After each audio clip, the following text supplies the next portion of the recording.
Hey guys, welcome to the shop. Excuse me while I move the camera back. I want to get this whole rifle in frame. So today we're kind of doing a benchtop review on this Tikka T3. This is one of the very, very lightweight fluted barrels, stainless steel, composite stock, super light guns. I want to say this thing's like 5.5, 6 pounds. I haven't looked up what the manufacturer says it weighs, but overall, a really quite a nice rifle. I'm fond of these, but I also don't like them. The problem I have with these is they're really just hard to pull the barrels on, and I've had a lot of customers call with issues in regards to seized scope base screws and galled muzzle devices. Now, I don't know if that's in regards to just the demographic that buys them, and there's also quite a lot of these selling in my area. So, a lot of the things I see as issues with these may not necessarily be endemic to the rifles themselves. However, with how hard the barrels are to pull from the factory, I absolutely think that that is just a factory thing. These things are torqued on there quite a lot. Remington and Ruger barrels are generally fairly easy to remove. Honestly, a lot of the surplus Mauser barrels are easier to pull than these, which is something I never thought I would say. Because I've had those on tight enough where I actually pulled the concrete anchors out of my floor before. Because I use a 20-ton hydraulic press to hold on to barrels while I remove them, because I found that it's faster than the old school barrel vices. I'm not huge on those. They certainly have a place, just they're not fast enough in my shop. I do a lot of barrels. So for me, being able to clamp in a hydraulic press is really the tits, as the kids are saying. But the T3X is a pretty nice rifle. They're light, they have good triggers, they are good shooters from the factory. One of the other things I don't like about them is they have a recoil lug arrangement similar to the Savage Axis. Now, the reason I take umbrage with that is because they don't do well in wood stocks and the harder recoiling calibers. Now, for the most part, these are selling in like the 6.5 Creedmoor to 30-06 recoil class. So with them, it's really not a huge issue. When you start getting into the magnums and the wood stocks, I have seen quite a bit of cracking on them, and they're harder to do a good job bedding and inletting on than something with a more conventional recoil lug arrangement. But that's really not a design flaw, because they work exactly as intended. That's really just a problem when you're looking at it from the custom stockist who does mostly wood stocks perspective. Now, I also do kind of just, I feel like they're pretty cheap guns for what they are. Now, they're made to be inexpensive. I do like their extractor arrangement. I think this is better than the factory Remington. The bolts are really simple, but I don't like the fact that I'm pretty sure that this is a cast aluminum shroud. It is metal, but it's not really terribly impressive. But the dovetailed in bolt handle arrangement, these really do scream value engineered, made to be cheap to me. And I don't like that.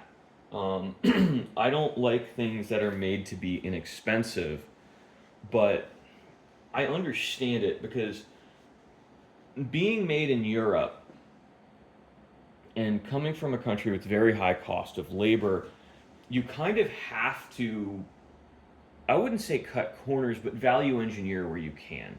Manage manufacturing costs. And I think when we look at it from the perspective of the fact that the Tikka is a rifle where manufacturing costs have really been managed, they're okay, and I don't hold things against them. Where they are a managed cost rifle, and they haven't cut corners in regards to functionality and quality. They are very reliable rifles. They don't have I don't hear about them having reliability issues. I understand they're somewhat popular in the PRS circuit, and I believe Canada has adopted these as an Arctic warfare rifle. So, obviously, while they are not perfect, they are pretty good rifles. And I think that that's one of the things to understand. Where a lot of the things that draw me to a firearm and make me excited about a firearm are things that the average customer doesn't care about. And looking at things purely through the lens of my own experience and my own preferences as really a custom rifle builder, I'm not going to be drawn to these the same way that the average hunter is. And I really appreciate this rifle. I think as a pure utilitarian hunting rifle, this particular Tikka is extremely hard to beat. And in a lot of ways, I cannot exceed its utility with one of my custom stocked wood rifles. Um, and I certainly can't beat it in weather resistance, stability in temperature swings, stability in humidity swings. I can't beat that in a wood stocked gun. My rifles are not as utility oriented. They are made from the ground up to be works of art that you can use.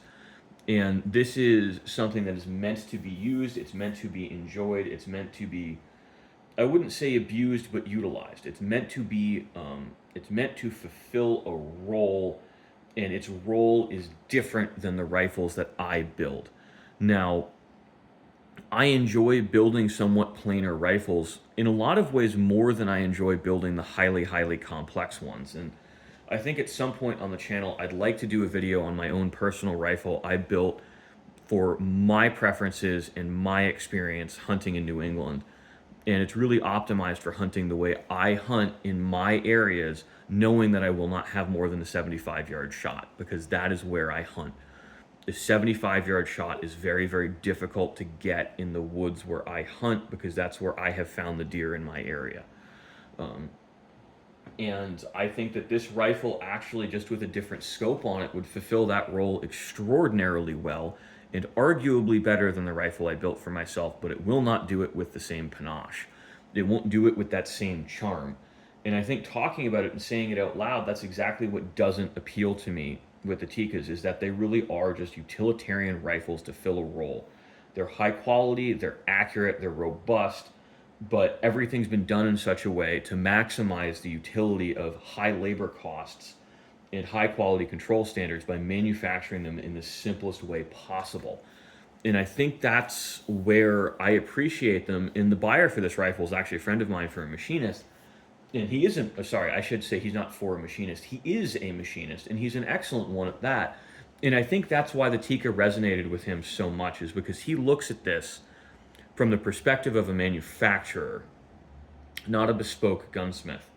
And he sees everything in this and is like, wow, this is really made to be manufactured. It's done really well. The tolerances are good. The finish is perfect. There's no blemishes. And it's light, and it's got a great trigger on it. So I look at it and go, it doesn't speak to me, but it speaks to him, because everyone looks at guns differently. And I think looking at guns differently is part of their charm and it's part of their appeal. And he is getting an older Swarovski on this scope, on this rifle, but I think it's really going to resonate with him, and he's really going to like that optic, because this older scope still blows the modern loopholes out of the water. You know, these still have $1,000 price point on eBay. Well, so $600 to $1,000. Given the cosmetic wear on this scope, I'd put it closer to $600 to $700 scope.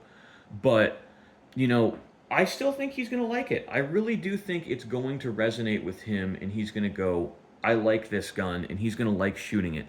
Because this scope does not impress people very much during the day. As it gets dark, that is when this scope starts to blow people away, because the light transmission is so good. And the way that reticle has been etched, the reticle doesn't need illumination. When you have a really good quality scope, you don't need illumination the same way you think you do. Because that scope reticle goes from this opaque black to this fairly light brown, and it's still very visible. It's really fascinating. It's something that I thought was actually wrong with the scope when I first started using it, until I realized that no matter what happens, if there is enough light for me to see with my eyes and identify targets at 25 yards, there is enough light through this, and really more. It's almost like a huge pair of binoculars on 3 power. for me to identify targets at 50 or 100 yards with this. It is actually really impressive when you get into the higher quality scopes how much better the light transmission is. And I say all of this, and I still hunt with a Redfield 1-4 because it is good enough for my needs. Because around here at twilight, I'm going to be right up on top of that deer. So at 2 power on that scope, I can still see as well or better than I can with my naked eye because that thing has a much larger objective than my naked eye. So the exit pupil on that is still larger than my eye. So even though there's some light transmission losses in there, it's really not that tremendous. It's not enough for me to worry about. On 4 power, the story changes, but on 2 power, it works pretty well.